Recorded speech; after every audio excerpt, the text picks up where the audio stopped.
The meat selection here is incredible. Look at those short ribs, how well marbled they are. You got these prime cowboy steaks. Look at the variety of dry age. They're selling it by the day. I'm looking to cook something really special today. I want to make something really, really over the top.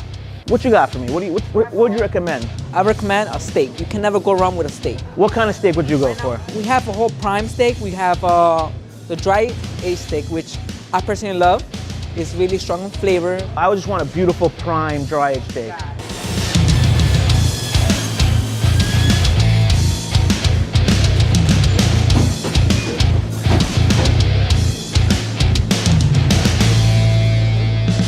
Isaac here with Stripping Kosher and another episode of Sponsored. Only so many ways I can do this, guys. Today, we are going to be taking a look at some 96-day dry-aged steak purchased at a supermarket. Like, wow, a supermarket that sells dry-aged beef? If you're looking to impress a real beef lover, someone who really loves the creme de la creme steak, doesn't get better than this. Prime beef, look at this, Black Angus, aged for over 3 months. I go through 2 midlife crises and 4 changes of careers in 3 months. And this beef, that slow breakdown of its muscle and all its tissue, it just yields this texture that's so tender and so decadent and delicious. All we're gonna do to this is we're gonna simply cook it off on a stovetop, no fancy techniques, no fancy flavor. This is a true episode of back to basic cooking. I always start with a little bit of garlic oil because I find that garlic flavor just does really well with beef, dry aged in particular. I'm going to take it and I'm going to coat that steak like that. Next, we're going to season it up. Black pepper. Let's do black pepper one side. Kosher salt. I go very generously from the top, make sure everything's well coated. Now that it's seasoned up, I like to let it sit for an hour. Really let the salt and pepper adhere to it, and it really makes sure it comes up to room temperature. I'm going to start by preheating this pan. I'm not adding any oil to it, because I have the oil on the beef. I like to first start on the top side, opposite the bone, because that's where we got some fat that I'm going to render out. You see all that oil rendering, all that fat? And you can see that color, that golden brown, exactly what I'm looking for to get started. And then in it goes.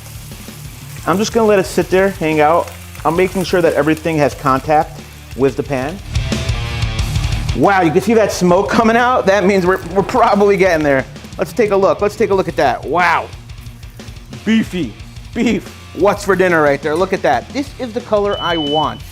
And of course, that is the sound that tells you you're doing a great job. I'm gonna add some oil to the pan. Add a little more of that fatty deliciousness. I've got rosemary and thyme.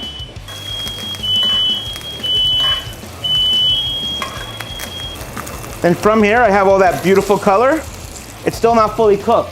So I'm gonna be moving it to a pan with a wire rack. I'm gonna put all those herbs on top and that shallot. It's at right now 96, 97. It'll probably rest out at about 98 degrees right now.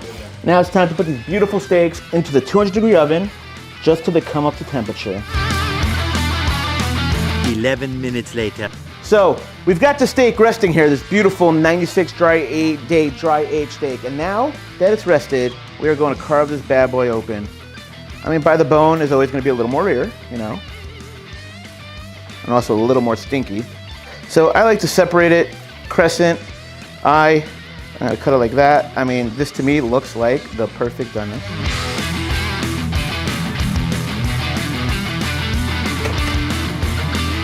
And remember, no sous vide. The only trick is using great meat. Oh man, this meat is not just great, this meat's got a real funk to it. I'm gonna cut that crescent into chunks, look at that. Nice, beautiful, juicy. I love to finish this off with a little bit of coarse salt, some fresh black pepper. And there you have it.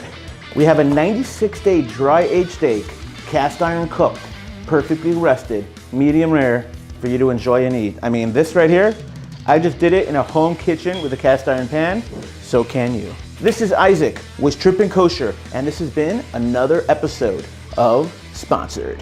I'm gonna see you real soon.